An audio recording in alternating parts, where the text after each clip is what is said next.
That's Blake Stillman. He's a senior. Perfect snap by the long snapper. Rugby-style boot. Doesn't get much on it. I don't know whether it's partially deflected or not, but it's going to be down by Troxler across the other side of the field at the 38. So good field position for St. George's, their second drive of the ball game with just 2:21 to go in the quarter. I already got it. Had some internet issues there, folks, so sorry for that. Okay. Stream went out on us with this glare, Glenn. Didn't even see it. Well, we got a little bit of friendly cloud cover right now, Pat, to help us out. All right, St. George, the second time they had the ball. It's a sweep coming near side. And they get him for a minimal gain. On the carry that time, the wide out, Ezra Reyes. And he actually lost a yard. Good pursuit that time by the Golden Knights.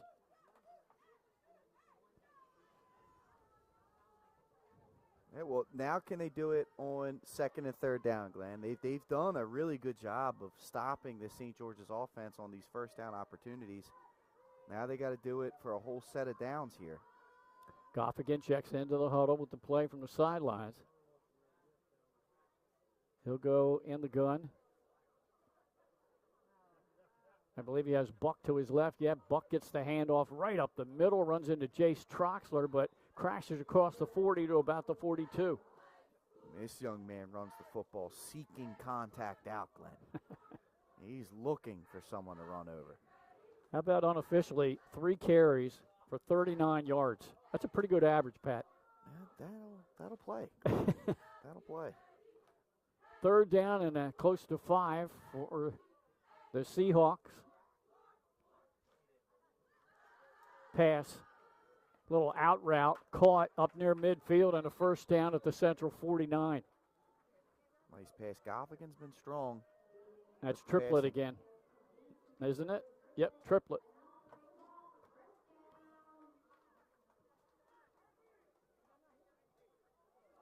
That's the second catch for triplet early in this game.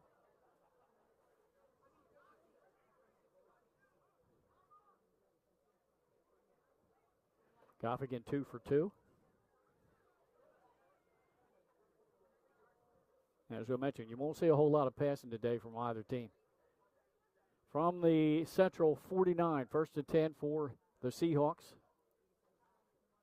Handoff, Aiden Jones trying to get the far edge of midfield. Slows up a little bit, and he'll gain about 4 yards, run out of bounds at the 45.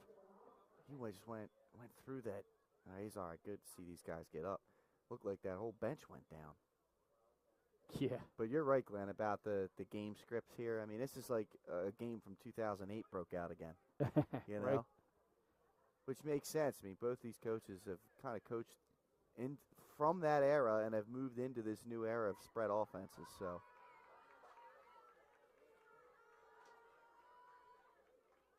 blast from the past, man. Heard that. Second down and 6 for the Seahawks. Right at the 45 of the Golden Knights. Man in motion. Jones right up the middle. He crashes ahead, shy of the first down by about 2 yards.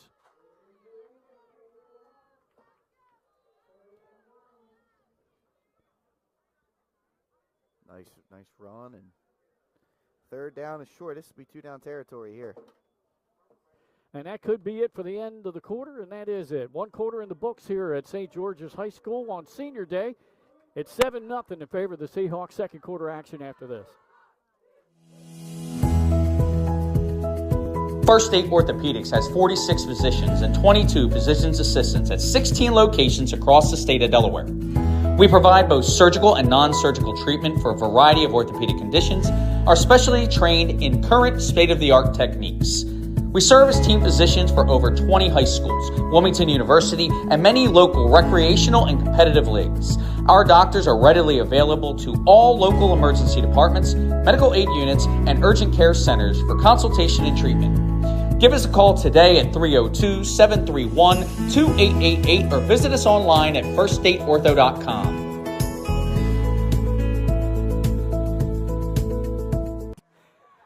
Glenn Fraser alongside Pat Gariantes. We have Christopher Widener Hollywood on one camera.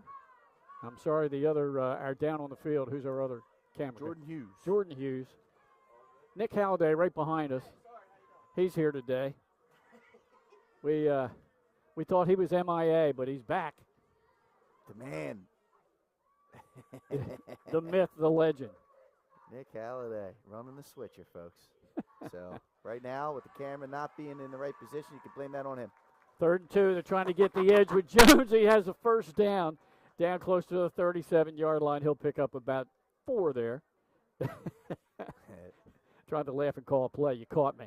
Sorry. Unprofessional. My fault. You caught me with a joke too close to the action. 1 quarter in the books here at St. George's High. And the Seahawks are on the move again, their second drive of the game.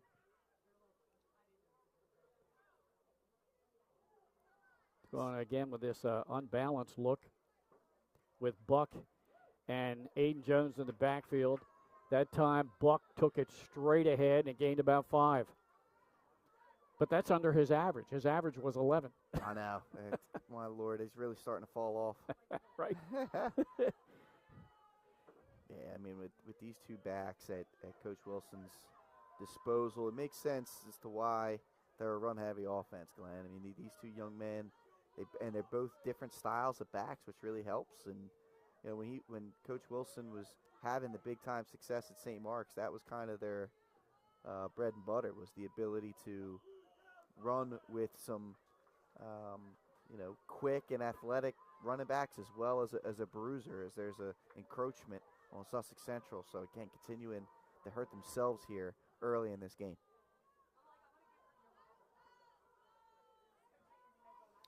Got a timeout. Had a penalty on the Golden Knights, so it's 2nd and inches. They stay with the 2-back set with Buck and Jones. Oof. Oh, fumble. It's on the turf. I think St. George's pounced on it back at the 30. That was a close one. They almost got the encroachment again. Yeah. And then the bobbled mesh point in the backfield. They're lucky to maintain possession here.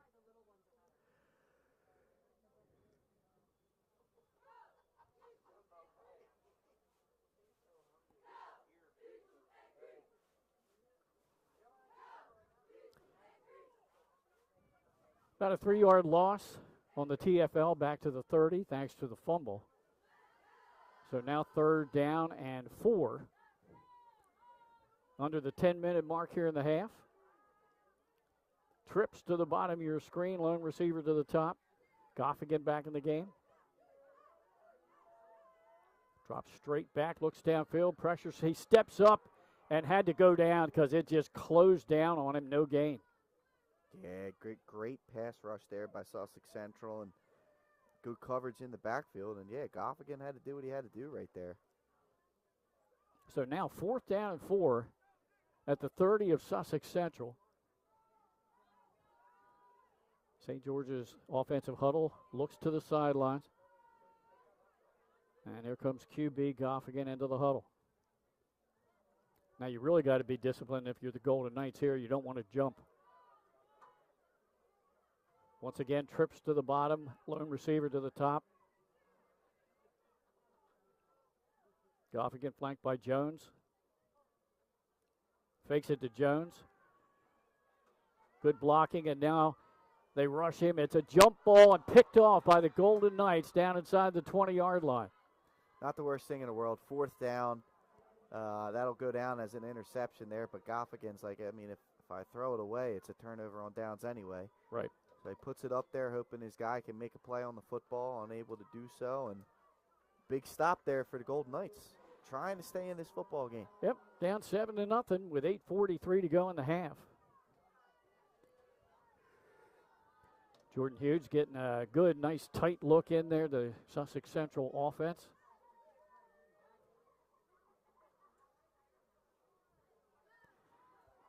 Golden Knights break from the huddle.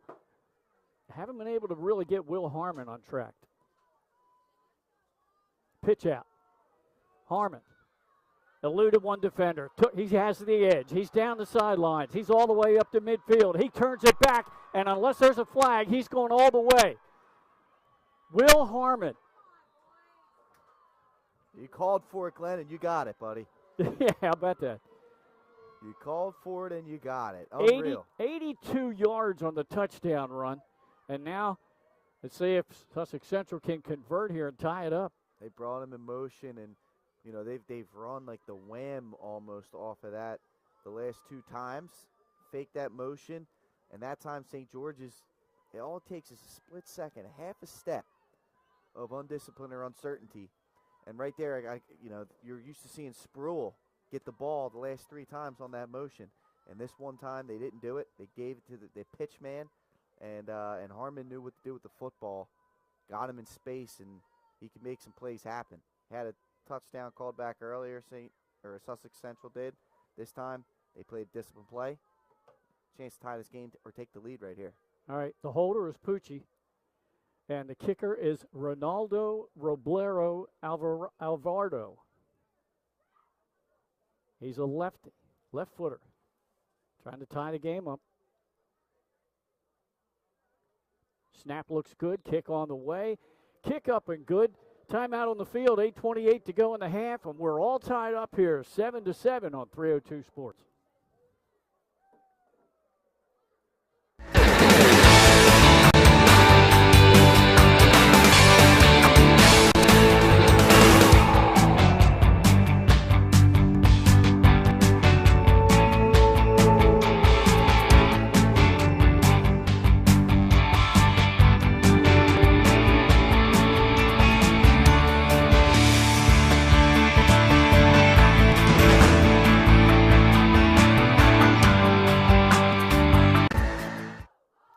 Sunny day here just below the C&D Canal, north side of the Appoquinimink School District, as the St. George's Hawks have senior day, their final home game of the regular season. They'll be on the road next week down at Cape Henlopen.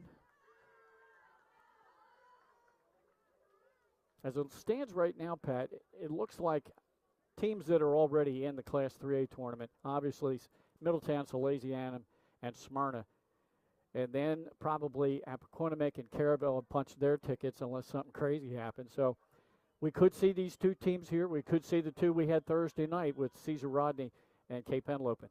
Yeah, and it's going to be the beauty of these last week of the season and see how this thing all shakes out. Reverse on the return, up across the 30, the 35 to the 36, and on the return was Jaden DeMeza.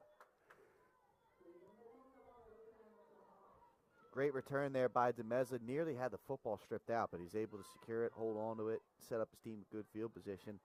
And, Glenn, I got to talk, I was impressed with Cesar Rodney on Thursday night. Yeah. It looks like a team that's starting to peak and play good football at the right time of year. Quinn DeVere looks like he's back. He's settled into 3A after jumping up 2 classes. And how about Denzel Jones? And Denzel Jones. And That's Minor. where I was going next, man. Denzel Jones looks like he is a star in the making. And Minot obviously made a couple of plays as well. So, that's a team that if they do get in, these teams down on that top end of the bracket have to make sure they're playing. They can't take a mental week off, so to speak, against Cesar Rodney. They're playing good football right now, and they have some talent over there. I agree with you. It was good to get to see them for the first time in a few years. And on the tackle that time for the Golden Knights was Rowan Brown, a sophomore.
So they'll tack that on from the stop there at the 20. What a drive here. Yeah. This was needed for Sussex Central right now. Trailing in this football game. And especially because you already mentioned it, St. George is going to receive the kickoff to start the third quarter. Absolutely. That's going to make it goal to go. So a 17-yard run by Will Harmon. His last two runs, Pat, 17 and 16 yards. He has 41 yards in this drive. Curious to see if we see a heavier dose of him in the second half. He's lining up as the wingback. Pitch out is to Floyd Satchel, and he is down close to the 6-yard line. Try to get him out there on the edge. Good pursuit by St. George's there. Yep, second and goal from the 6. And the Golden Knights would like nothing more than to use much of the final 1:15 in the half and score and leave St. George's little time. Pucci is lined up wide out, bottom of your screen. They go with Floyd Satchel again, and he powered down inside the 5. He's at the 1. Nice run. How about this young man coming in on this drive exclusively? Yeah. Making some plays. Filling in for Muhammad, who's not available today. And doing a nice job. Now let's credit the O-line. They're doing a real good job of blocking as well for the Golden Knights. Waiting and taking a long time to get this play in from the sideline. They might take a timeout. I think you're right. Coach Wells he calls for the timeout right there. Runs that clock down to 25 seconds. Still going. There it is. All right, he let it go to 20. We're going to keep it right here. Coach Wells calls a timeout from the 1. It will be 3rd and goal.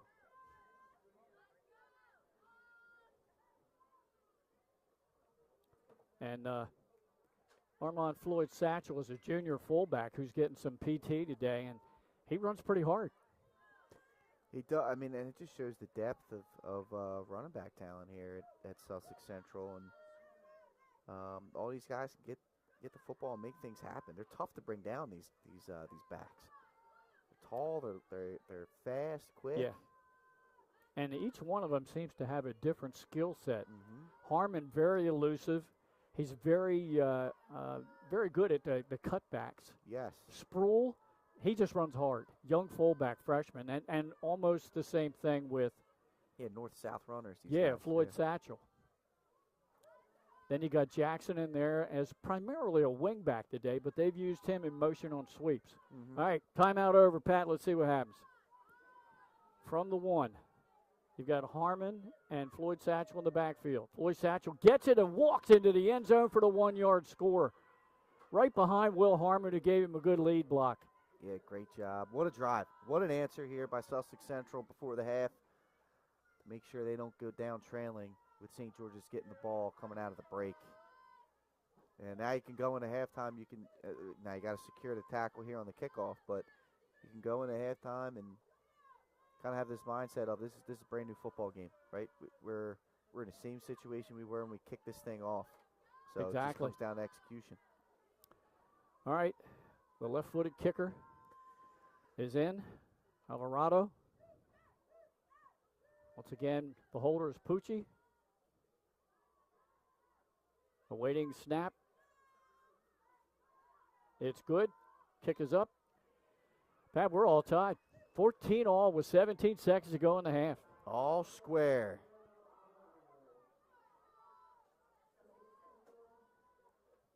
It's a big answer, Glenn. I know I've said it a couple of times, but that was Sussex Central needed that. Like you said, playoff lives on the line here today in this game. Both these teams playing like it. Yeah. It's been a nice competitive matchup. Execution's been good with the exception of the back-to-back turnovers. Right. Got a score from our good friend Marty Sheehan. Middletown 35, Hodson 8 in the fourth quarter. No surprise there. Got camera all over the place. There you go. All right. Settle that thing down.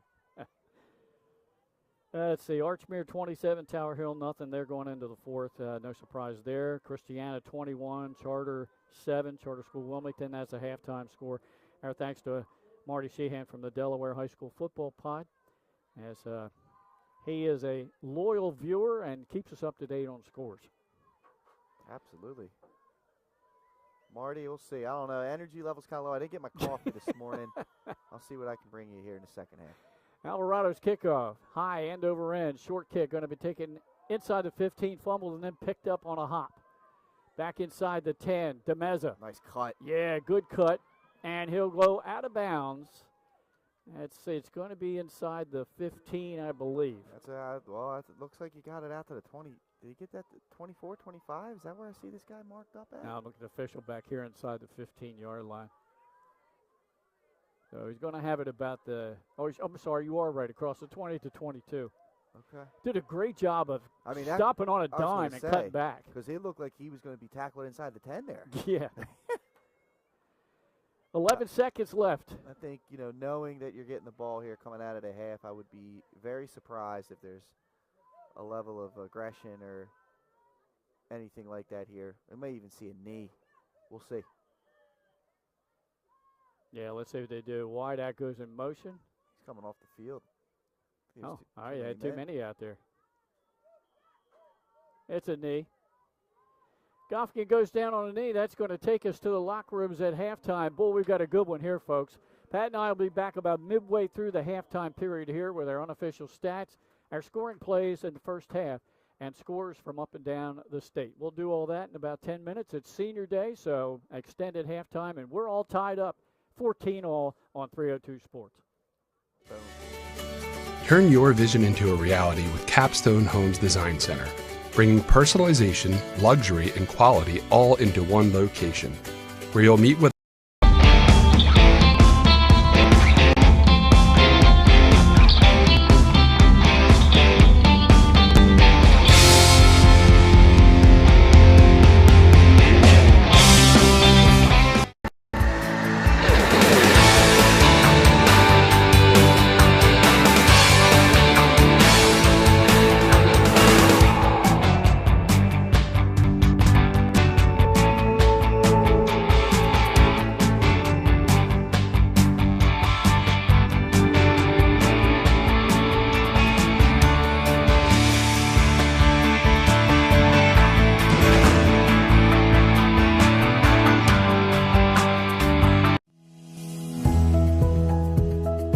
First State Orthopedics has 46 physicians and 22 physician's assistants at 16 locations across the state of Delaware.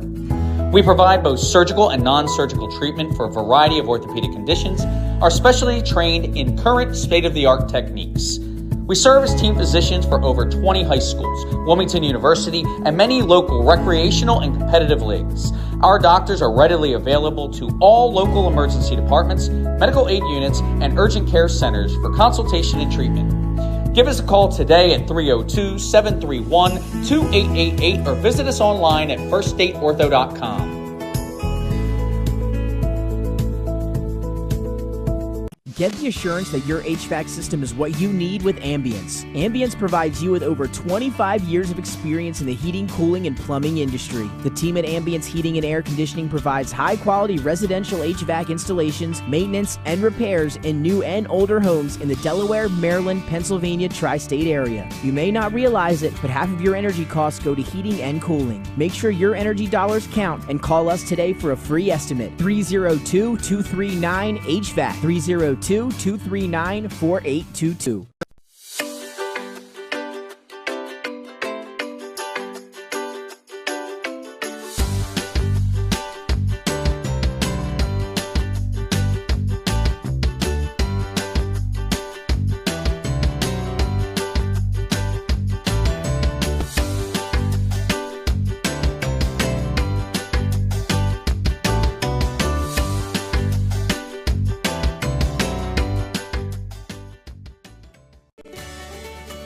Turn your vision into a reality with Capstone Homes Design Center, bringing personalization, luxury, and quality all into one location, where you'll meet with our certified design consultant that'll show you exactly what you're choosing, so you can make the best choice for you when designing your new home.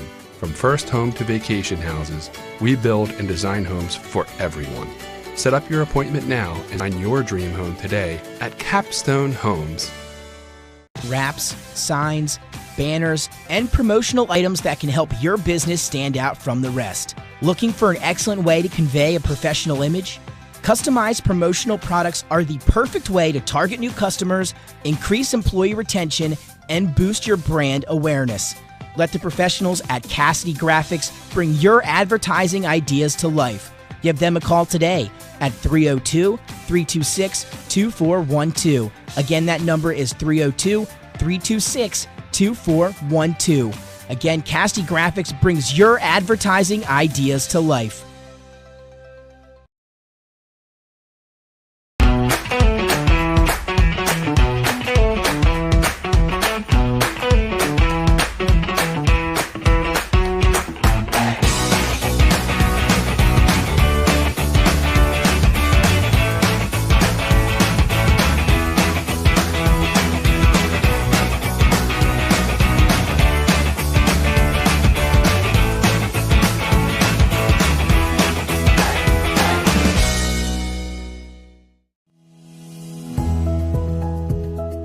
First State Orthopedics has 46 physicians and 22 physician's assistants at 16 locations across the state of Delaware.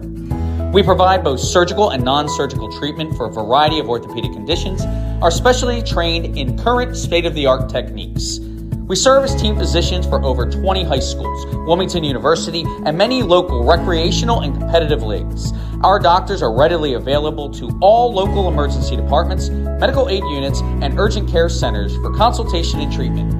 Give us a call today at 302-731-2888 or visit us online at firststateortho.com.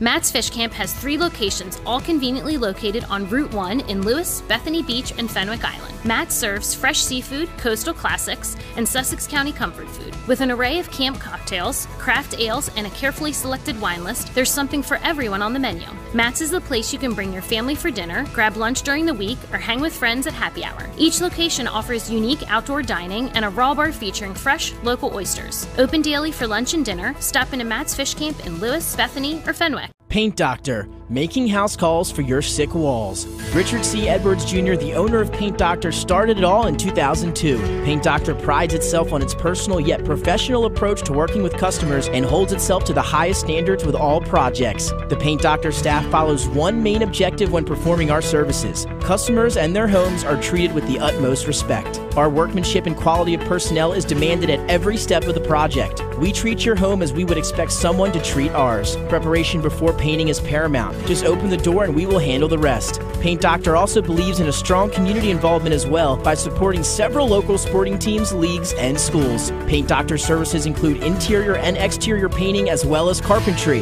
Please visit our website at paintdoctorpainting.com for information or coupons to help with your next job. Welcome to Premier Physical Therapy and Sports Performance. We're a locally owned outpatient physical therapy practice with convenient locations in all 3 counties in Delaware.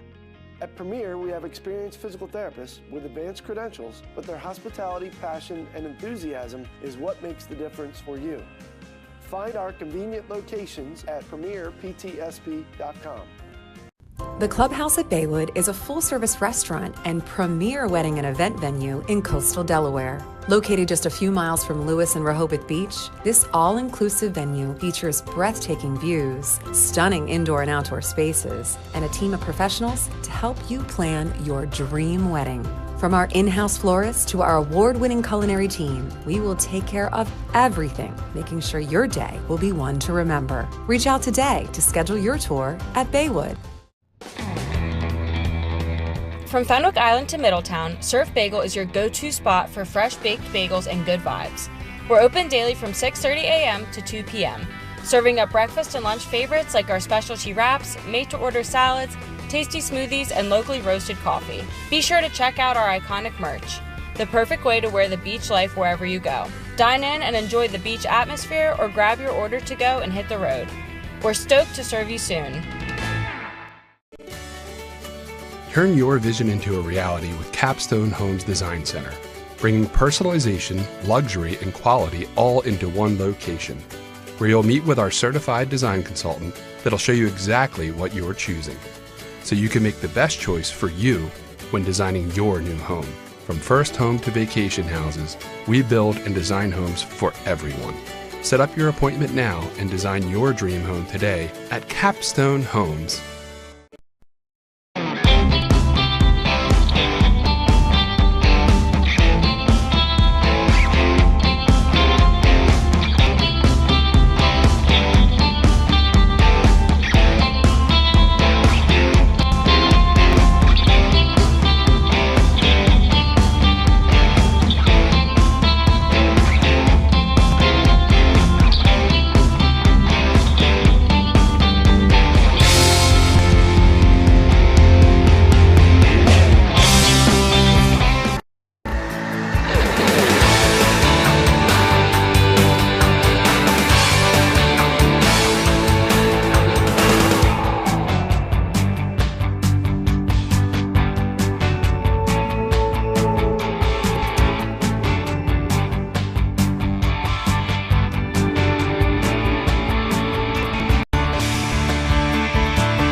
First State Orthopedics has 46 physicians and 22 physician's assistants at 16 locations across the state of Delaware. We provide both surgical and non-surgical treatment for a variety of orthopedic conditions, are specially trained in current state-of-the-art techniques. We serve as team physicians for over 20 high schools, Wilmington University, and many local recreational and competitive leagues. Our doctors are readily available to all local emergency departments, medical aid units, and urgent care centers for consultation and treatment. Give us a call today at 302-731-2888 or visit us online at firststateortho.com. Get the assurance that your HVAC system is what you need with Ambience. Ambience provides you with over 25 years of experience in the heating, cooling, and plumbing industry. The team at Ambience Heating and Air Conditioning provides high-quality residential HVAC installations, maintenance, and repairs in new and older homes in the Delaware, Maryland, Pennsylvania tri-state area. You may not realize it, but half of your energy costs go to heating and cooling. Make sure your energy dollars count and call us today for a free estimate. 302-239-HVAC. 302-239-4822.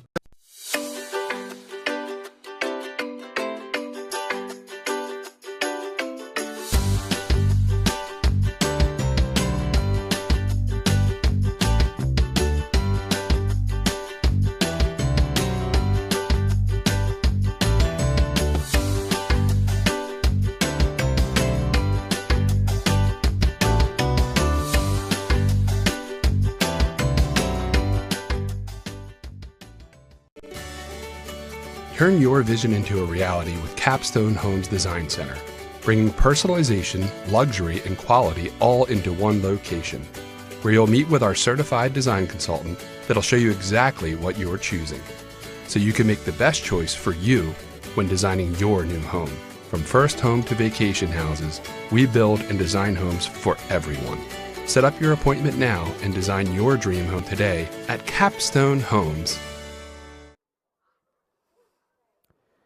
Back here on Senior Day, halftime festivities as the senior cheerleaders and families were announced to the crowd here. We're all tied up at 14 all. Glenn Fraser alongside Pat Gariantes. We got Christopher Widener. We call him Hollywood on camera. Field camera is Jordan Hughes. Nick Halliday here as well. Let's take a look at our unofficial stats for the first half. Pat has those team numbers up for you. Yeah, and taking a look at it, Glenn, both teams ran the football well, as we expected, right? St. George's rushed for 139 yards on the ground. They did get a couple of completions for 14 yards through the air for a total of 153 and their 14 points. Sussex Central, it's all on the ground. They've thrown the football, have not completed a pass, however, but 189 yards on the ground, including that big 82-yard rush for a touchdown in that first quarter. So their total at 189. And like we said, we're tied up here, 14-14. It's a whole new ball game as we're here at the half. All right, here's the individual stats. Floyd Satchel, 4 carries and a touchdown for 12 yards. Sproul had 7 carries for 31 yards. Jackson, 4 carries for 15. And then, of course, Will Harmon, who'll be going over 1,000 yards this season in his senior year. He has the 82-yard touchdown, 131 total, Pat, on just 6 carries. Wow. Yep, and quarterback Cannon, 0 for 3 on the passing. So you already gave the team number there. Let's switch over to the home team, St. George's. Aiden Jones, 11 carries for 60. 1 carry, 32 yards for DeMeza. 6 carries, 47 yards, and both touchdowns by Buck. And then Goffigan is 2 out of 3 with an interception, his 7th of the year, for 14 yards. And both those completions went to Triplett. Those are our unofficial stats. Here are the scoring plays. First quarter, first time they got the ball, St. George's with a 28-yard touchdown run by Buck. That was at the 5:33 mark. Wichard's kick made it 7-0 into 1. Second quarter, 3 touchdowns combined. The first one, an 82-yard run by Will Harmon. Alvarado's kick tied the game at 7. That came at the 8:28 mark. At the 4:50 mark, it was an 8-yard run by Buck. Wichard's kick extended that lead out to 14-7 for the home team Hawks. And then with 17 seconds to go in the half, a 1-yard run by Floyd Satchel. Alvarado's kick tied it up. And that's where we stand. Around the state, scores that we had in the fourth quarter was Archmere leading Tower Hill 27-0. At the half, Christiana up on Charter School of Wilmington 21-7. And also in the fourth quarter, Middletown 35-8 over Hodson-Vo Tech. That's what we have for you. We'll step aside for a couple of minutes and be back with the start of the second half of this tight one here. 14-all. Turn your vision into a reality with Capstone Homes Design Center, bringing personalization, luxury, and quality all into one location, where you'll meet with our certified design consultant that'll show you exactly what you're choosing, so you can make the best choice for you when designing your new home. From first home to vacation houses, we build and design homes for everyone. Set up your appointment now and design your dream home today at Capstone Homes.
First State Orthopedics has 46 physicians and 22 physician's assistants at 16 locations across the state of Delaware. We provide both surgical and non-surgical treatment for a variety of orthopedic conditions, are specially trained in current state-of-the-art techniques. We serve as team physicians for over 20 high schools, Wilmington University, and many local recreational and competitive leagues. Our doctors are readily available to all local emergency departments, medical aid units, and urgent care centers for consultation and treatment. Give us a call today at 302-731-2888 or visit us online at firststateortho.com.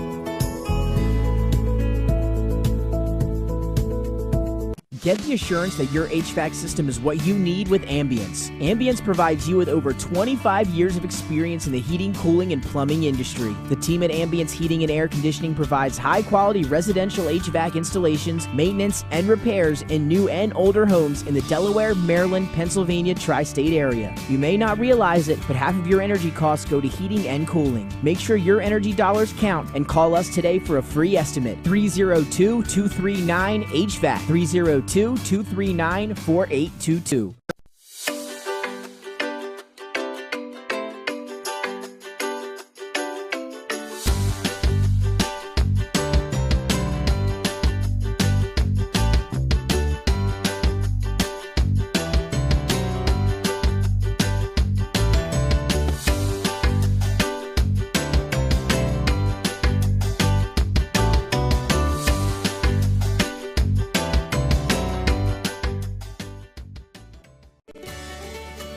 Turn your vision into a reality with Capstone Homes Design Center, bringing personalization, luxury, and quality all into one location, where you'll meet with our certified design consultant that'll show you exactly what you're choosing, so you can make the best choice for you when designing your new home. From first home to vacation houses, we build and design homes for everyone. Set up your appointment now and design your dream home today at Capstone Homes. Back here at St. George's Tech High School, getting ready for second half action of this 14-14 ball game. Two teams, members of Class 3A District 2, and we just talked to him Thursday night, the Cape Henlopen head coach Chip Knapp here in the bleachers, scouting out his next opponent, the St. George's Hawks. And he brought up a good point, Pat. He said, I'm getting a good look live of their offense. And he said, number 6 looks pretty good. I said, yeah, Buck's a load. But he told me, he said, I can't get a read too much on them defensively because they're going against a wing T offense, and that's, that's not who we are. He's not wrong there. That's definitely, it's a unique look, right? That's a unique look that you're going up against. Mm-hmm. Oh, man. Yeah, they use different personnel groupings to combat a wing T offense. For sure. Anyhow, not always nice chatting to him. Said he was up this way. So that'll be their final regular season game next Friday night at home against St. George's. And Sussex Central, they need a win today and again next week to have any kind of shot at getting in. Yeah, and they're a scrappy team. They've got some talent there, and what more could you want, though, Glenn, than coming down to the last week of the season to determine some of these teams' fates? Program note, next Friday night, originally we were going to be in Middletown for the Appo Jags and the Cavaliers, a game that if Appo pulls the upset, there would be a three-way tie for first in District 1. And since they all beat each other, you can't go that as a tiebreaker. So I believe the next tiebreaker is points allowed between the three teams in those games that they played. I would say Appo, even if they pulled the upset, is going to be in a pretty big hole there because they gave 49 up to Salesianan when the Sal's shut Appo out. So anyhow, where are we going to be? Well, the upstate crew, including Pat, next Friday will be at Red Lion Christian Academy for St. Mark's and the Lions, and that'll be for a district title in 2A. Should be a good one. Where will I be? I'm going to be doing the field hockey championships at Rouleau Stadium on the campus of University of Delaware. Love it, Glenn. Where I will be tomorrow for semifinal action in Division II, along with Shannon Timmons. It's about that time of year. Oh, yeah. Championships are approaching. It's crazy to think that the winter season, I don't believe, is going to go into December this year. I think everything's going to be wrapped up by December 1st. I could be wrong, but yeah, I think you're right for fall sports. Yep. So we're in championship month, man. November. Can you believe it's already November? It crept up on me pretty quick. I think it crept up on all of us. Yeah. I mean, I'm getting a text message from Shannon like 2 or 3 days ago. He said, you want to ride up together on Sunday? And I'm going, Sunday? What the heck, Sunday? Yeah. Oh, semifinals of field hockey already? Well, Our Eagles have a bye week, Glenn. That's right. So it's all good. We're in sleep mode. You know? Yep. Get to go watch some high-quality field hockey play. Yeah, Division II wide open, I believe, this year. Of course, no Delmar in Division II, and that's a shocker. That is a shocker. When's the last time that? Do you guys know that yet? It's been a while, yeah. I'm sure Shannon's got all that at her fingertips. Yeah. She would have to, if she's viewing this, would have to get in touch with us, as she did rather frequently on Thursday night. We were cracking her up. Had a good mix of music at CR High School. You know, they did a good job. They mixed it up, went different generational things there. There was a lot of generations covered on Thursday night, and you know, as a lover of music, I really appreciate that. I really do. It can't all be the modern stuff. Yeah. It can't all be the old stuff. Yep. You gotta have a mix. You gotta have a blend there. And the Rider faithful did a pretty darn good job of that on Thursday night. Yeah, kudos to them. Good to be down there again. It's been a few years for me. It was only my second visit this season, Rodney. The only other time we did a lacrosse. Okay. I don't know if it was a quarterfinal game. It might have been a quarter or a semifinal game they hosted. And that was the year I think they made a semifinal run, maybe even made a championship run. I can't quite remember. They had a big fella, and I can't remember his name, but I'm going to bring him up anyway. Yeah, Caesar Rod, they won it all. I think it was 2 years ago. This was longer than 2 years ago. Okay. This was probably closer to like 6 years ago. All right. And this dude was just, 6'2", probably just 220, 230, thick. You don't usually see guys built like that playing lacrosse. Yeah, that's a tight end. He was scoring all over the place, man. All right, we are ready to go here to start the action in the second half. Hawks receiving the kickoff from Alvarado.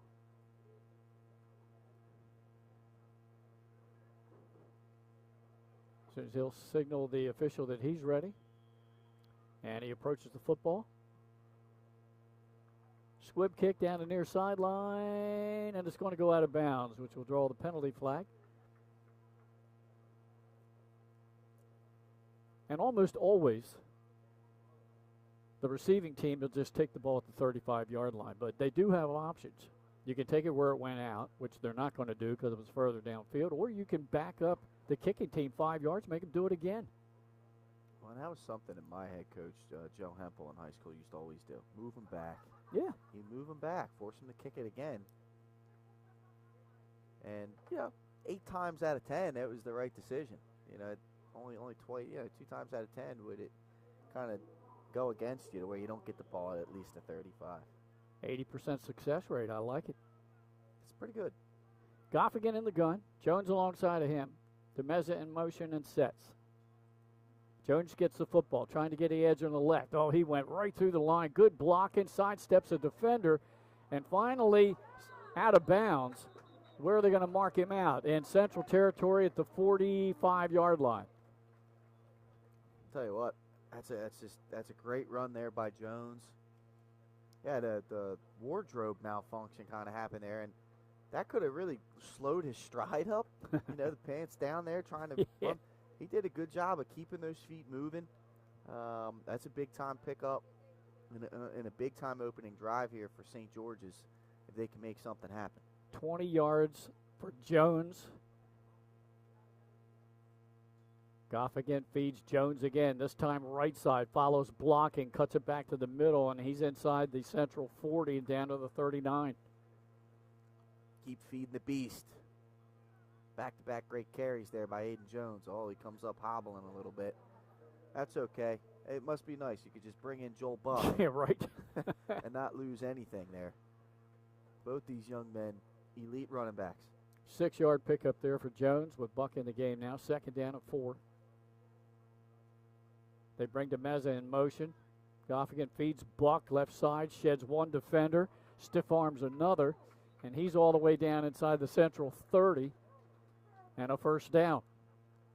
I mean, what a Mack truck, man. I mean, this guy, he is not. That is not fun to take down. plowing his way for a first down. He has. That wears on you. Yeah. As a defense. He has both touchdowns in the game.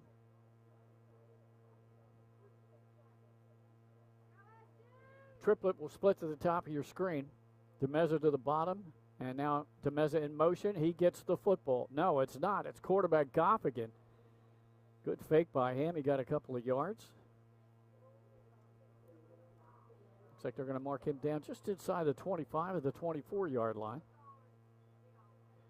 Pick up a 4, second down and 6.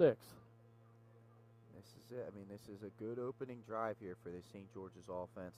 Methodical, mixed in a couple of big plays. All on the ground. Yeah. DeMeza and Triplet both split to the top of your screen. Reyes to the bottom. They feed Buck, following blocking on the right side. And he goes down close to the 15-yard line and another first down. I mean, he's just a handful. I mean, this young man is just an absolute handful to bring down. I do not envy these Sussex Central defenders trying to step in front of him. And it never takes one guy, it feels like. It's got to take 2 or 3 guys.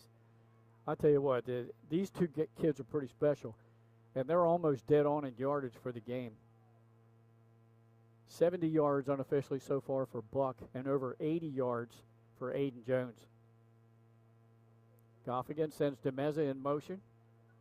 Hands it off. Jones back in the game. Slashes left side. Racing for the pylon. Did he get it? That pylon's hit. Oh, he stepped out. Yeah, they're going to mark him out just shy. Big time run. And it's been an impressive drive. Got a Golden Knight down. He looked to be in some pain. Yeah, at the 20-yard line. So a 14-yard pickup there for Aiden Jones. Got to give a shout out to my colleague Mike Lang. Glenn, he solved my earworm. Player I was thinking of from Caesar Rodney, class of 2018, Demetrius Stevenson. Okay, yeah, the meat. The meat hook. That's what he says his nickname was. How about that? Meat. Yeah, that was him, man. And he was awesome. But that was my first ever time. I think he was a big time football player. I think I think he played football. He's built like a football player, I can tell you that.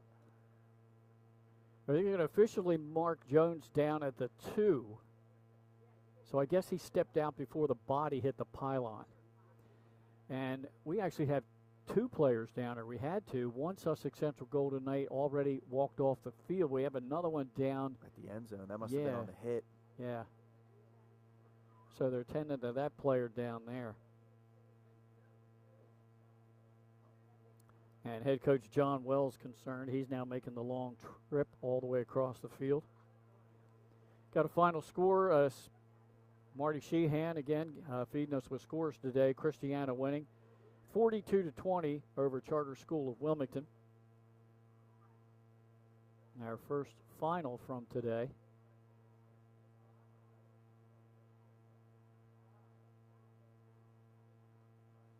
Nothing shocking so far, it no, looks like. Not really. And again, 8 games today. We had 10 on Thursday night, and then 3 last night.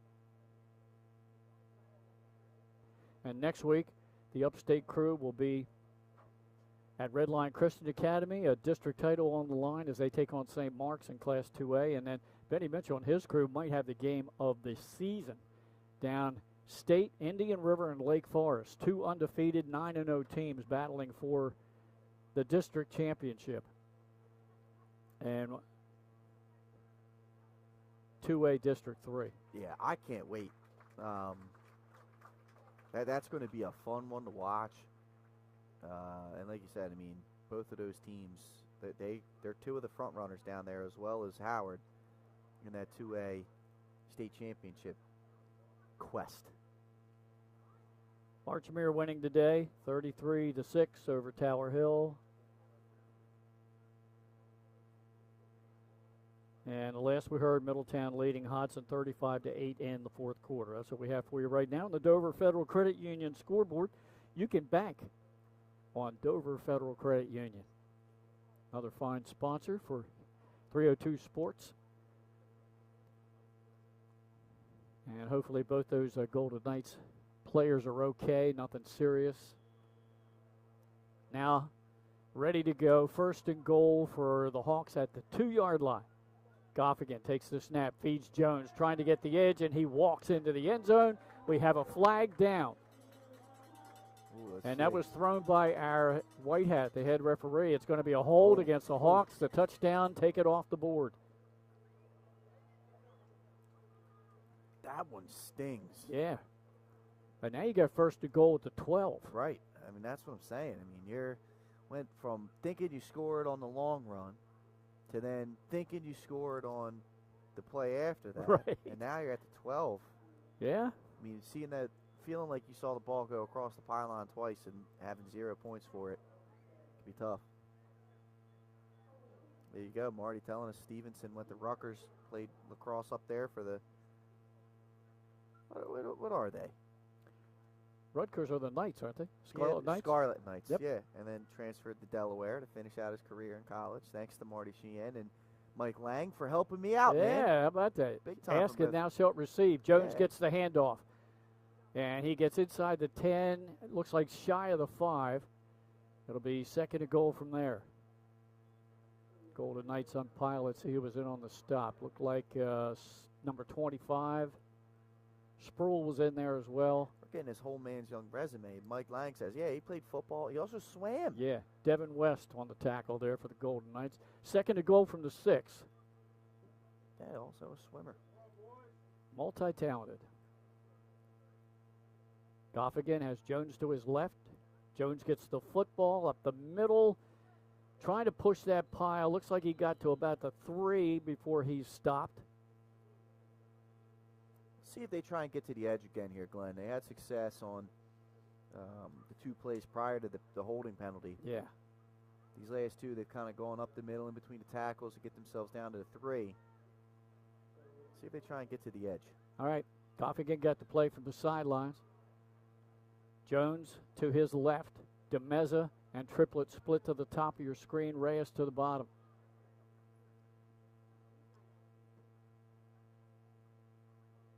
They feed Jones. He was hitting the backfield. He got away, waiting for the officials to call it. I think they're calling him shy of the goal line. I'll tell you what, it's a great cutback because he was going to get tackled for a loss there. Gain of 2 there. Look for the jumbo package. See if Buck comes in the game.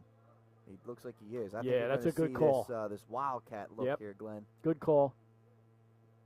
Let's see if Buck takes that direct snap because he scored both touchdowns. That ball, nose of that ball just shy of the goal line. It's not going to take much. Buck has Jones to his right. Double tights. He feeds Jones. Great blocking on the left side, and he walked in untouched for the go-ahead touchdown with 7:19 to go in the third, 20-14. Well, it was a little bit more delayed than maybe they would have liked. But nonetheless, the same outcome occurred there for St. George's. Big-time drive to open this second half. Just went methodically down the field, Glenn, and then finishing this thing off with a touchdown. Yeah. Chewed some clock up. Yeah, but shorten this game. Over a 5-minute drive there. All right, here's Witcher to try to make it 21. Kick has the distance, end over end. It's up and good. As we keep it right here on 302 Sports, 7:19 to go in the third, and will the Golden Knights have another answer? Every time St. George's has surged ahead by a score, the Knights have come right back. We'll have to wait and see what happens. No, which defense is going to step up first here, Glenn? I mean, they've answered the call. Both teams have each time. Who's going to be the first one? We shall see. And the Golden Knights have done this as they typically do without any passing yardage. Only attempted 3 passes in the game. And you keep looking for that. You know, they suck you in with the wing T action, and all of a sudden, like you said, you hit a waggle. Mm-hmm. So we'll have to see if that's in this next series, if they need it. I like what they got going, though, with the 3 backs. I mean, 3 guys have contributed today. Yeah. With Floyd Satchel, obviously Harmon, and then the freshman standout Sproul. Yeah. So, I mean, either 3 of those guys can make you pay, and that as a defense can be tough, man. You get 3 guys. If your wing T offense has 3 guys that can produce like that, it makes it that much harder. All right, Witcher ready to kick it off. Hits this end over end. It will be taken inside the 15 at the 14-yard line, up across the 25, and stopped at the 30 and thrown back. That was Spruill on the return. A lot of these Golden Knight players play on both sides of the ball. Spruill does, Harmon does. So the Golden Knights in pretty good field position. They're on the 30-yard line. First time the offense has been on the field in the second half. They have 7:11 to go in the quarter. All right, let's see if this wing T offense can get things going. Again, Glenn, like you said, St. George's right now is on the ropes when it comes to playoff contention. This is a must-win game for them. Well, Sussex Central, I think, more on the ropes. Not to correct you, Pat, but St. George's is That's actually, what I meant. yeah, That's they're what in a I pretty meant. good position. Yep. Wrong team. Yep, good carry. It started outside and they cut it up the middle for a 6-yard pickup, and that was Devin Jackson. Yeah, I think St. George is in pretty good shape. Yeah, they are. Even if they lose today and again next week to Cape, I think they're still in.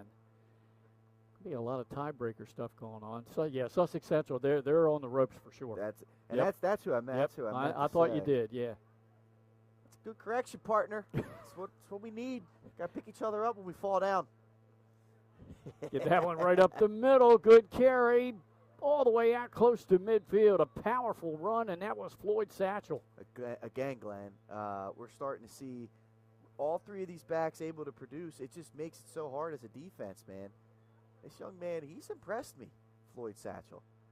I agree. Didn't really have a whole lot to discuss when it came to him in the pregame. Yeah. But again, they're down a back, and he's stepping up to fill the void. He is. Unofficially, we had him 4 carries for 12 yards and a touchdown in the first half. Well, he got 13 right there. Yeah. Moves the chains at the 48. Jackson in motion. He gets the football on the sweep. He cuts it back, and he's into St. George's territory down at the 44.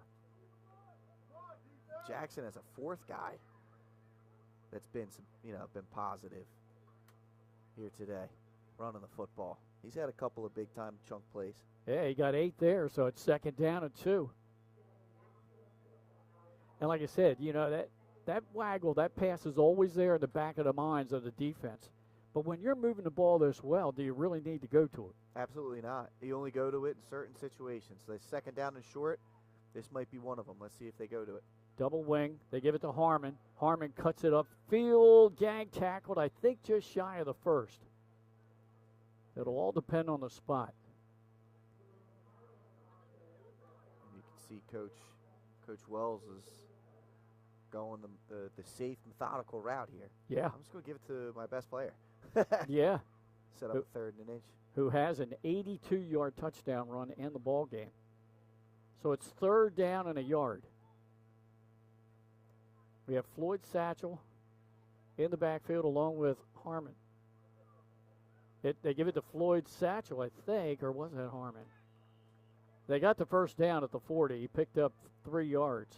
It was Floyd Satchel. Young man he's been good for them. Nice complimentary back here. And at some point, Glenn, do you see them start to lean on Harmon as this game goes on? They've done a good job of spreading the wealth, keeping him fresh. Yeah. Or do they stick with this, alternate 3-back approach? Well, they're doing a good job with that with Floyd Satchel and Spruill because, like I said, St. George's, they're keying on Harmon. They want to make him a top priority. Play action. He's back to pass. He looks in the flat on the wheel route. Harmon had it and dropped it. He got spun around and couldn't hold on. It was a little bit behind him, but still one. I'm sure Harmon's going to wish he hauled in. Yeah. He had a little bit of room to work, too. Great little throwback play. And again, when it's run, yep, that play action pass, sometimes you can catch a defense sleeping. And that's the key with Will Harmon. You want to get your talented, athletic running back out in space and let him take over. That might have been a touchdown if he held on. He was one guy to beat. Yeah. He had one man to beat, Glenn. That's a great play call at that point in the game. Now they got 3 more downs to get 10 yards. At the 40-yard line. 2nd and 10. Jackson, the wing back. Pitch out. Sweep far side with Floyd Satchel. Gets spun around just shy of the 35. Tell you what. It's like they waited a little bit of time before they unleashed Floyd Satchel. Yeah. He's been a bell cow the last couple of drives for them. Runs hard. Picked up 4 there, so now big 3rd down and 6 here for the Golden Knights. Obviously 2-down territory, I would think. I think you're correct there. Considering where they're at on the field. And what's at stake? And definitely with what's at stake. Pucci, wide out. Handoff. Harmon out of the backfield. Broke a tackle and got the 1st down. At the 26-yard line. Great work. Good blocking up front. Able to get Harmon, allowed that stride to take effect and let him to get full speed there in the open field. Moving the chains. Clock down to 3:20 to go here in the 3rd quarter. Hey, what a game, Glenn. Yeah. It's been a while since we've had a nice, solid, competitive game. Thursday night started off that way and started to slip away in the second half, but and 2 teams that are keeping it on the ground. This Absolutely. is only the first possession of the second half. I know. For Sussex Central. Like I said, it's like we're back in 2008. We are. Again, Jackson, the wingback, to the right. He's in motion. Pitch out to Jackson. Got a block. Oh, he got spun around in the backfield, and that threw him off his game. And he's going to be tackled for a loss. Big time job there by that St. George's defense. Get them behind the sticks. That's an important part of it, Glenn. Looked like yet again good pursuit from Dorrell Roberts, number 50. He made a couple plays in that first half as well. Yes, he did. 2nd down and 11. Ball resting at the 27 of the Hawks. Double wing set. Now Cannon stepped away. Sends Jackson in motion. Play action. He's back to pass. He gets hit. Spun around. He'll be sacked. First sack of the game. A loss of 3. Oh, we talked about in the pregame. These DNs can make some pass rush, things happen. And yet again, they haven't had many opportunities, but Mekhi Smith was able to get in there, wreak some havoc with some others, and that pass rush can get to you. Great opportunity. They're not going to get many of them tonight. They take advantage of that one right there today. They take advantage of that one right there. So they're backed up to the 30 of St. George's. 1:30 and counting to go in the 3rd. So now it's 3rd down and 14.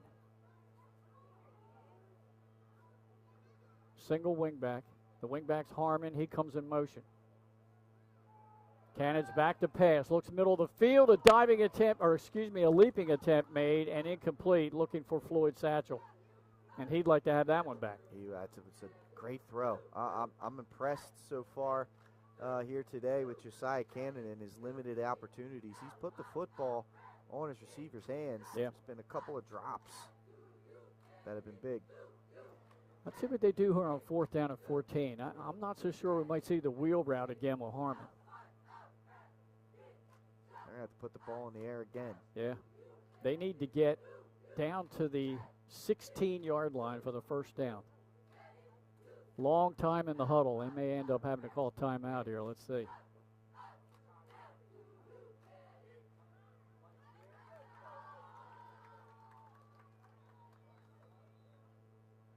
They step away. Penalty delay game. I thought they were taking a lot of time. That's why I was wondering if they took a timeout there maybe, but did that not. One hurts. That one definitely hurts them.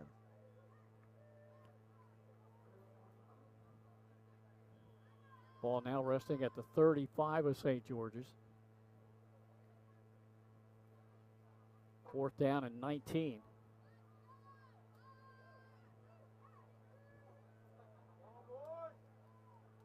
Huge play here, Glenn. Pucci lined up as a wideout at the bottom of your screen. Double wing set. Cannon back to pass. Pressure's coming. He's wrapped up. He gets rid of it to Floyd Satchel, who makes the catch. Avoids one defender, gets a good block, but he's going to be gang tackled way short of the first down. And we're going to have a blindside block here on Sussex Central. So not only will St. George's get the football back, does this penalty yardage, will that count after the play, or since it was during the play, is it a declinable penalty? I'm not sure. And we've got a player down. This looks like a Hawk. Yeah, it was who got blindsided. Okay. 15 years ago. That's on the highlight reel. That's on the. It's a good tape. block, yeah. Because he got just around in front of his shoulder pad. But I think that this adjustment in terms of the way the game's officiated is a good one. These are kids at the end of the day. Yeah. And not exposing them to those. That's where injuries can happen. Exactly. Those hits right there. Leave that to the pros. Trying to protect the kids, and we Correct. can't fault them for that. You know. So that goes down officially as a 1-yard carry for Floyd Satchel. That was a shovel pitch. It was not a forward pass. Yeah, that would have. You're right, Glenn. Yeah. That would have been a fumble. If that ball was on the turf, it'd have been live. So he got down to the 34-yard line. And that's where the Hawks will take over with just a minute to go here in this third quarter. So the two teams on their possessions here in the third almost ran out the clock. Both with 5-minute drives.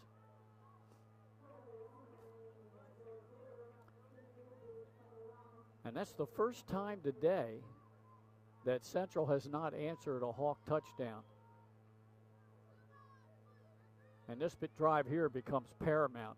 If the Hawks take this down the field, eat clock and score, it's going to be tough for the Golden Knights. Handoff right up the middle. Good carry on first down out to the 40-yard line. He'll pick up 6. Hey, Coach Wilson knows what he's doing here, right? Yeah. You're up 7. We're getting later into the game. That defense has been out on the field for a little bit of time. Just gonna throw some Joel Buck at you. Yep. Close this one out. Let me put my bruiser in the chew clock mode. Both of these running backs, Jones and Buck, are closing in on 100 yards in the game.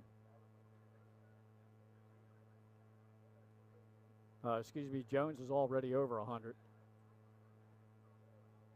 I have Buck at 76. DeMeza in motion. Handoff coming near side. All good defensive play in the backfield. Great play. That was Reyes. I'm sorry. Nasir Jones. That was Nasir Jones, yeah. Wrong team. Heck of a job. Got him in the backfield. Kept the outside arm free. Came up, delivered the blow, and secured the tackle. Nice play. Looks like we got a timeout by St. George's. Quarter. Oh, that's the end of the quarter. Well, that was a quick 61 by, seconds. brother. Yep. Moved on. All right, we'll head to the fourth quarter, and we'll have that action for you right after this. Wraps, signs, banners, and promotional items that can help your business stand out from the rest. Looking for an excellent way to convey a professional image? Customized promotional products are the perfect way to target new customers, increase employee retention, and boost your brand awareness. Let the professionals at Cassidy Graphics bring your advertising ideas to life. Give them a call today at 302-326-2412. Again, that number is 302-326-2412. Again, Cassidy Graphics brings your advertising ideas to life. Wraps, signs, banners, and promotional items that can help your business stand out from the rest. Looking for an excellent way to convey a professional image? 12 minutes to go in regulation here at St. George's High School. Glenn Fraser alongside Pat Carriantes. Nick Halliday's in the house. He's running the switcher for the on-the-field camera and the one up here, which is operated up top here by Christopher Widener. Call him Hollywood. And we've got Jordan Hughes down on the field. Great day for football. The weather's perfect. It's about 60 degrees. And bright sunshine here as we're just below the C&D Canal. That it is. It is perfect football weather, Glenn. It's the best. Simply the best. Goff again in the gun. They're going to run the sweep, and again, a good defensive effort there by Sproul. Another TFL. Demeza tackle for a loss.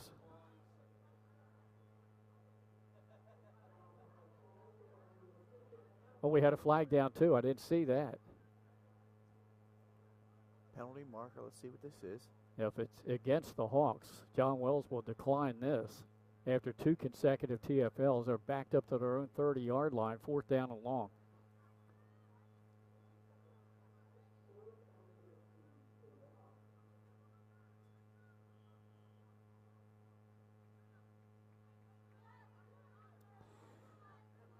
One of the rare times St. George's has punted today. Wichard back in punt formation.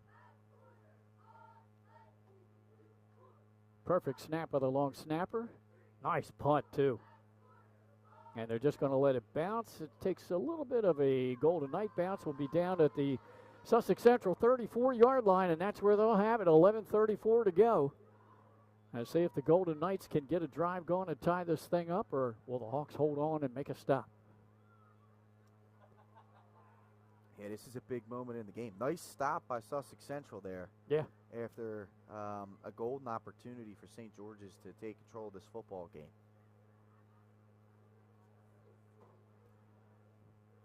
Did a little run blitzing in that last 2 plays for head coach John Wells and his Golden Knights, and now they break out.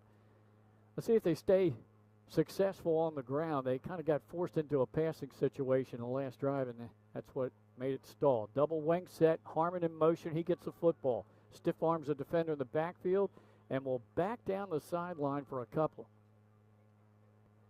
Yep, 2-yard gain. There's the first start. Let's see what they can do. 2 yards, not going to get it done here. Going to need to get more than that. Nice play, nice stop by St. George's to start this one off. 2nd down and 8 coming up. Harmon got out of bounds on that last run to stop the clock. Central did a good job of running the football to get down into the scoring range the last drive. Then they got a little 3 consecutive passes, so a little bit off script for them. How you like that run there? Love that run, and that's what I was curious to see. Like, is Coach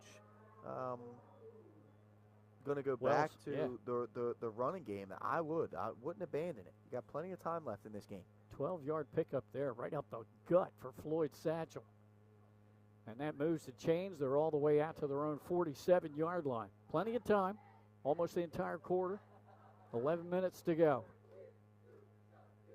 21-14. Central on the deficit. Harmon gets the ball. Nothing there for him.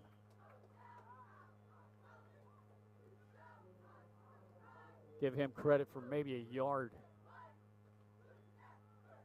As, again, St. George's knew who the key guy was to stop, and they've got a spy on him, one thing, and then they're just swarming to him every time. That's good scouting. That's good scouting right there. St. George is well prepared, and you can see, and that's simply the case. You can see it on the scoreboard. Only 14 points given up right here in the 4th quarter. 2nd and 9. Cannon's back to pass, throws far sideline, and there's his first completion of the day to Pucci right near the stick. That's great. However, and I know your first read is that out. If he looks to the backside post, he's got Harmon all alone. Really? Oh, for my. A walk-in touchdown. But he did the right thing. His first read is to get the out route, and it was open. He delivered a good catchable football and a first down. Oh, okay.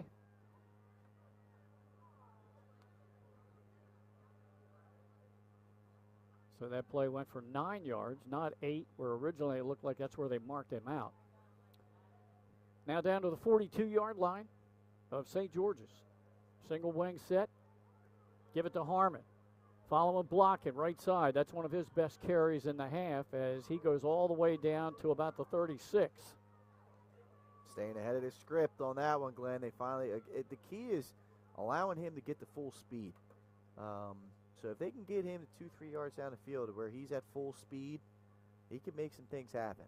Right there, he wasn't touched until he was 5-6 yards down the field. Nice first down run. 2nd down and 4 as we're inside of 9.5 minutes to go in the ball game. Cannon under center. Devin Jackson, the wing back. It's a reverse. Harmon gave it to Jackson, following blocking at the 30-yard line, and that's where he'll go down. But enough for another first down, Pat. Penalty marker in the middle of the field. Let's see what this is. I see that. He had enough for the first.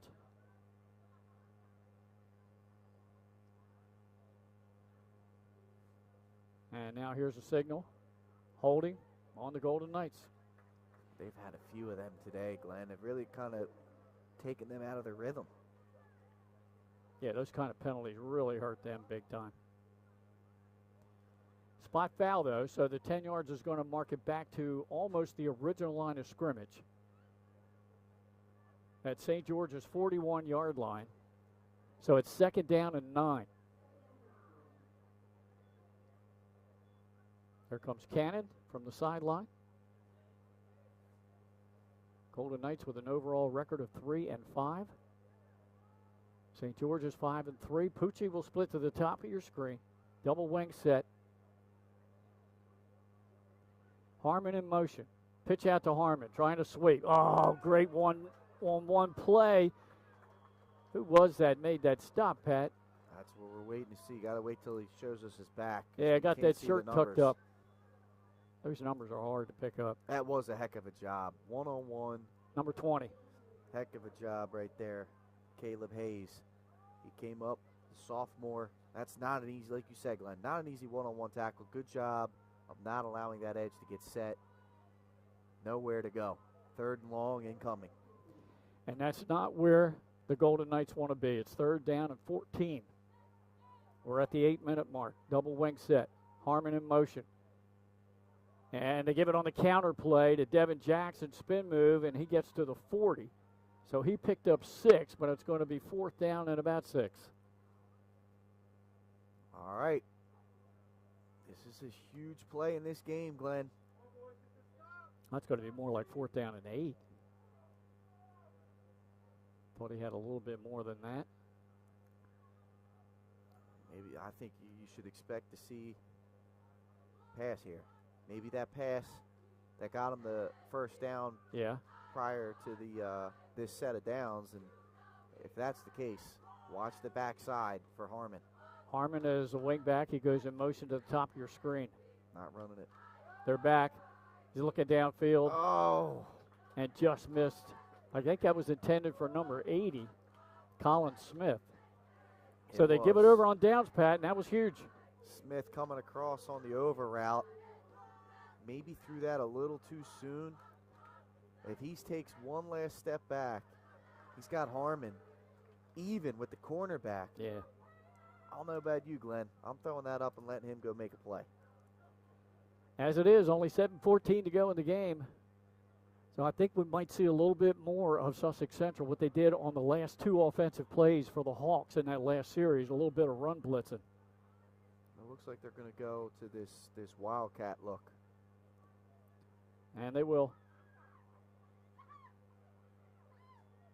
Buck takes the snap, hands it off to Jones, trying to get the edge on the far side. He got pretty good yardage on 1st down out across the 45.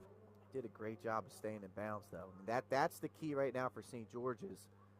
Now, step 1, let's get positive yards. Step 2, let's stay in bounds and let this clock run. Brings up 2nd and short. 2nd down and 3. 21-14. St. George's on top.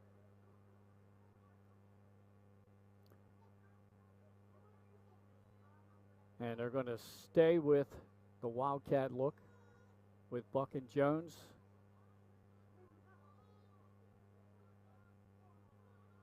And they're going to use all the clock they can. Buck fakes the handoff to Jones, takes it himself, has the 1st down, and he's into Central territory down at the 43-yard line. I mean, this young man, he's just a load, and he's a patient runner.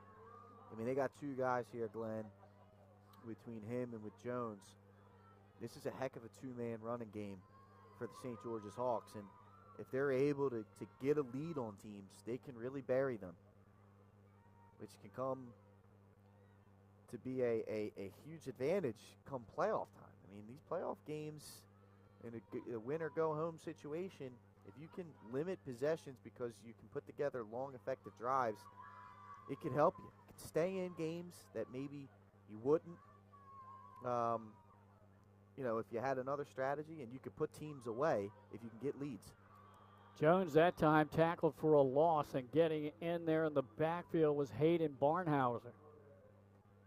I don't know if Barnhauser came through unblocked or what. He did a great job. And again, open field tackling has been good today for both teams, Glenn.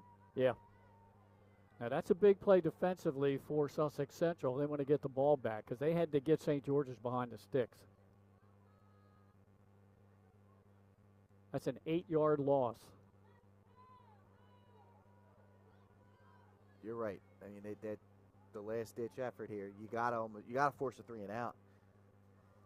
Given your play script, you want to get this ball back with, maybe just under 4 minutes to go.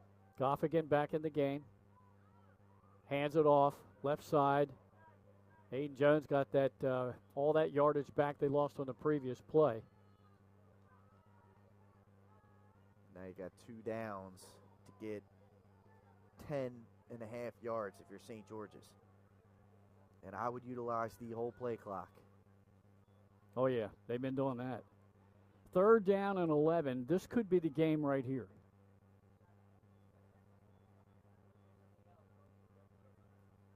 It could be. It really could. 4:20 and counting to go. Hawks will send triplet, split to the top of your screen. Trips to the bottom. Goffigan flanked by Jones. DeMeza in motion. Goffigan back to pass. Steps up. Throws it downfield. Looking for DeMeza on the wheel route. He almost made the catch, but he would have been out of bounds. That'll stop the clock. Just under 4 minutes to go and make it 4th and 11.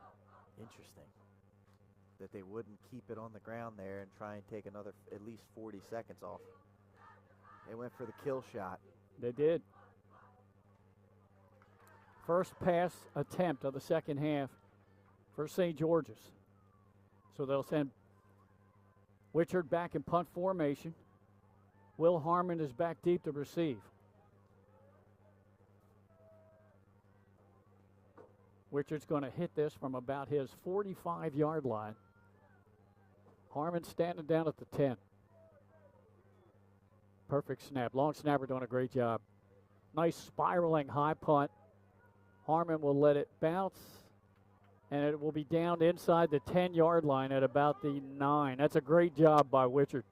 It is a phenomenal punt by Wichard. And you're going to force this Central offense to go 98 or 92 yards in under 4 minutes.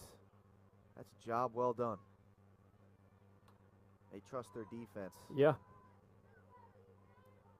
Two teams that almost mirror each other, except one runs a more traditional style offense, except when they go to the Wildcat, and then the other uses the wing T. Mm-hmm. So they mirror each other defensively is what I'm trying to get at. Well, and from the run-pass Yeah. situation in terms of the game script.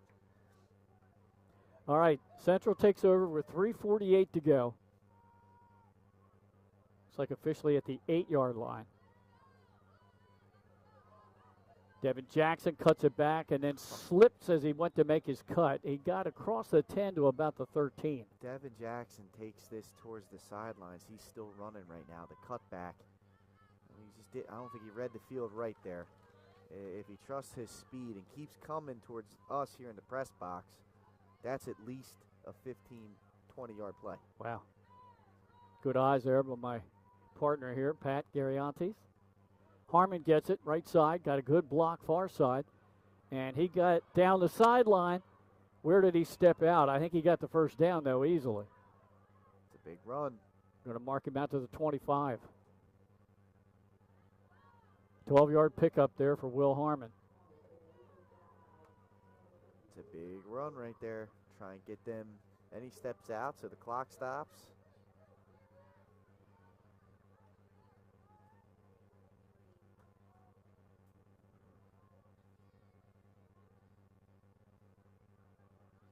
Harmon over 160 yards in the game. This is Floyd Satchel breaking tackles, running over people almost up to midfield. Big run again, back-to-back plays. And you can see this Central offense has got some confidence right now. Only down 7. And again, that decision to throw that football on 3rd down and instead of taking the extra 30, 40 seconds off the clock and potentially setting yourself up with a 4th down that you can convert. See if that comes back and bites the Hawks. Harmon is the wing back. Play action pass. Cannon's back to pass. Throws and completes the pass to Jevin Jackson. And Jackson's down just shy of the 25. What a drive when they needed it the most here by Central to set themselves up here. Plenty of time on the clock. And they are knocking on the doorstep here. Clock running with 2:30 to go in the game from the Hawks 26. Cannon under center, pitch out. They go Floyd Satchel. Oh, a blitzing defender in there and makes a stop for a TFL. And then a flag down. Is this face mask? Let's see. You already had one of those earlier. There it is. It's a 5-yarder, though. No personal foul. Right. I think that was that Caleb Hayes again come blitzing through there from his defensive back position. Negates the negative play and actually turns it into a net positive here. Yeah. Stops the clock with 2:18 to go. There's a call. Now the officials will step off the penalty yardage inside the 25 down to the 24, so a net of 2 yards.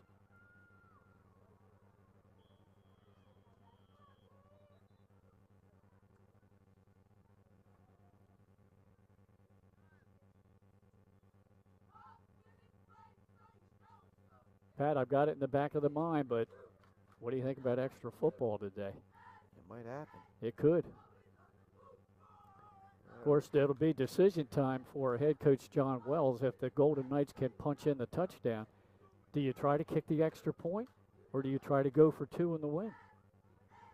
We'll see what happens. I'll tell you this. We've had one great overtime game already this year. Oh, we have? That Appo and Caravel game. We're stepping off more yardage here. Yeah, what's going on? I don't know. Now they stepped it off down to the 21-yard line. Shoo. So it'll be first down at about 5. I think what happened was originally they stepped off the penalty yardage from where the ball carrier went down. That time they took it back to the line of scrimmage and then stepped it off. Interesting. Jackson in motion, give right up the middle. Sproul carrying people with him down close to the 10. It's going to be first down. 15, I'm sorry. It's going to be a first down. What we got now? Timeout, timeout, Golden timeout Knights? Sussex Central, Yeah. yes. Wellesley calls a timeout. Let's set it up for you. It's St. George's up by 7, 21-14, a minute 40 to go. This drive started just under the 4-minute mark, and it started all the way back, remember, inside their 10-yard line after that punt. Yes, yeah, at the 8. They started off at their own 8. They've had a couple of chunk plays on the ground, a chunk play through the air, and now they're one set of downs away from a goal-to-go situation. That's plenty of time, 1:39, 1:40 to go. I think they still have 2 timeouts left. They have at least one, but I think they have 2. I think you're right. That was a 5-yard pickup, and the first carry of the second half for Sproul, who had over 30 yards rushing in the opening half. All right. John Wells has left his offensive huddle as they come up to the line of scrimmage. 1st and 10 at the St. George's 15. Pay action. Those going to the end zone. Man out there's wide open. Touchdown, Pucci. Great job. Everyone's going towards the St. George's sideline except for Pucci, who's going the opposite way. Nice little throwback there against man-to-man coverage. Big-time touchdown. And now decision time for Central, Glenn. Yeah. That's what I'm wondering. Do you try to win it right here or to at least take the lead? It looks like they're going to go for it. I don't see number 57, who is their kicker, coming out onto the field. Roblero Alvarado still on the sideline. They're going for the win. All right, Glenn. how about that? Let's see what they dial up here. Now timeout, I think, by St. George's. Is that right? Yes. All right. Wow. Wishbone look. They want to get a personnel change in. Looks like they're calling for big number 72, Sean Mulrine. Trying to clog the middle up. Called his name a few times in that Smyrna game. So they're going to put some size in there. How about Cannon this half? 0 for 3 in the first half. He's 3 for 6 in the second half. And he connected with 3 different, Pucci, that was his second catch of the game for 24 yards, and then a 26-yarder to Jackson. Decision. As Alvarado has been almost automatic for Sussex Central. Matter of fact, both kickers done a great job today on special teams, the holder, the long snappers for both teams. Well, here we go. The Golden Knights, let's see what they dial up here. 2-point try to take the lead. It would be their first lead of the game. Well, they shifted over. They shifted over. Jackson is the wing back. Pitch out. Harmon gets a block, and he's in there for the 2 points. Wow. What a gutsy call by Sussex Central. Their season on the line. They gave it to their best, and he delivers. And now they're a stop away from getting a big-time win here today. Sussex Central with their first lead of the afternoon. It's 22-21 with 1:34 to go. And Pat, that might be the drive of the game. It was a 92-yard drive. Absolutely. And they needed some chunk plays, and they got them.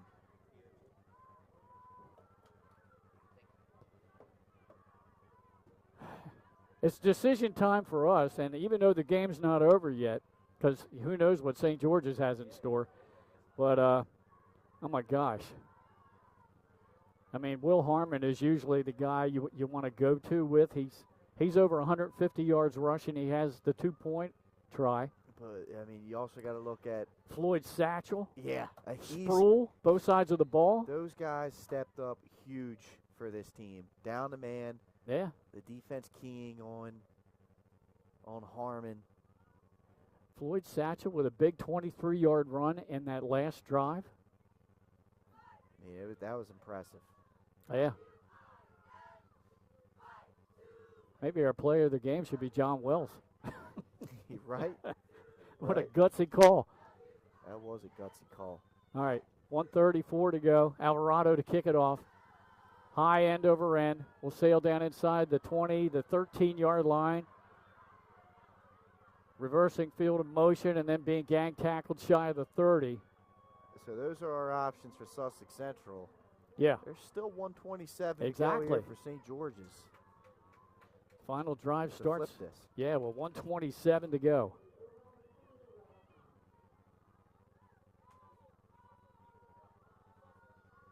And that was, time-wise, a very quick drive for the Golden Knights. They started the drive just under 4 minutes. It was only about a 2.5-minute drive. They had 2 big-time chunk plays. Yeah, they did. 23-yard run and then the pass. 26-yard pass to Jackson. Yep. Yeah. All right, here we go. Goffigan in the gun. Jones to his right. Back to pass. Pressure's coming. He gets it off. Screen. Completes the pass. Screen pass up the middle all the way out to the 39 and completed to I don't know who caught that. They're going quick. I don't know if it was Buck or I don't know who that was. Yeah, Glenn. All right, we're right up the middle. They quickly go. Goffigan straight back. Throws a long pass down the middle of the field. Almost over the shoulder catch down there inside the 20-yard line, but incomplete. It's a nice ball, man. It's a nice ball. And that was the big play St. George's needed. Unable to connect there on that one. 68 seconds to go in the game. 1-point lead for the Golden Knights. Now the Golden Knights make some substitutions defensively. I think they want to get more D-backs in the game. That was a big-time shot. Jaden DeMeza almost hauled that in. Second down and 10. Triplett and Reyes split to the bottom. Two receivers up top, including DeMeza. Goffkin rolls near side, throws the out route, completes the pass up near midfield and stretching down to the 49. First down.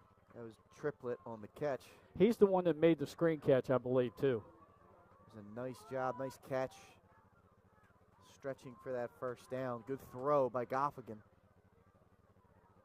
St. George is trying to get themselves down into field goal range or score a touchdown and win this thing outright that way. Let's see. Yeah. All four of Goffkin's receptions in the game have gone to Triplett. First and 10, they're at the 49 of the Golden Knights. 61 seconds to go. Two receivers up top. Reyes in motion. Goffkin drops back, sets up the screen, middle of the field, completes it to Triplett, and he's gang tackled for no gain. Was that number 2? It was Aiden Jones. Aiden Jones, my bad. No, you're good. Timeout on the field. St. George's trying the screen game. You know, I think I made a comment the other night. I don't know if it was on air or off air. Don't see the screen game very often called anymore in the state. Matt, that's one thing I'd like to see Philadelphia Eagles do more of. Absolutely. And, you know, Coach Wilson's gone to that twice here. He has. On this drive. Effectively. First time it worked. Second time, that was great defense by Sussex Central. Yeah. To stop that one before it could get started. To give the backers credit that time for the Golden Knights because they had the rush on. And Goffkin allowed a couple of pass rushers to get in there on him. But they noticed it. They said, well, he's backpedaling and letting him come. He's setting up a screen, and they were all over it. So this is, I believe, the second timeout taken by Coach Wilson. Remember, he took one on the 2-point try. Yes. Yeah. So I'm thinking, at best, he has one left, and John Wells has one left.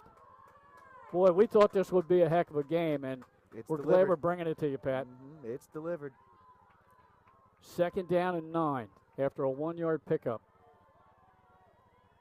Trips to the bottom of your screen. Goffkin takes a snap. Throws a long pass. Harmon's jumping forward, and Harmon intercepts it down at the 26. Secures the win. That's a tough one there. Goffkin wanted to take a shot on the wheel route. I mean, that was just perfectly played cover, too. Yeah. And now it's just a matter of taking a couple of knees, and the Golden Knights will get a much-needed win if they can hold on to this one, improve to 4-5, 2-2 in the district, and then they've got a big showdown game at the Castle next Friday against Smyrna.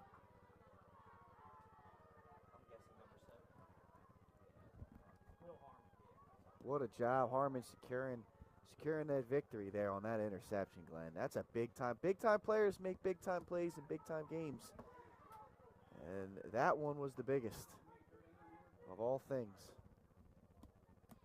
All right, I'm going to turn it over to the capable hands of my partner here, Pat Carriantes, as I make my way down for our post-game interview. Sounds good, Glenn. We got you, my friend. There's one knee down, starting us off here this time.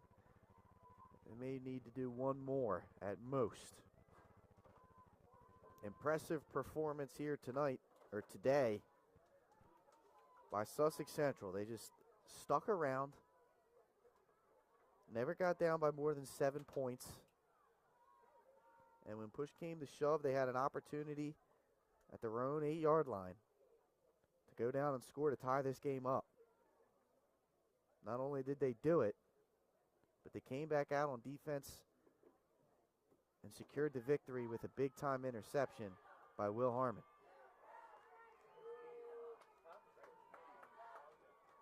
So as Glenn gets himself ready to go down there and talk with Will, we're going to get you set up for the post game right here on 302 Sports. Your final, Sussex Central 22, St. George's 21. We'll take a quick commercial break, and we'll be right back. Glenn down there with Will Harmon. Thanks for sticking with us, folks. We'll be back right after this. Turn your vision into a reality with Capstone Homes Design Center, bringing personalization, luxury, and quality all into one location, where you'll meet with our certified design consultant that'll show you exactly what you're choosing, so you can make the best choice for you when designing your new home. From first home to vacation houses, we build and design homes for everyone. Set up your appointment now and design your dream home today at capstonehomes.com.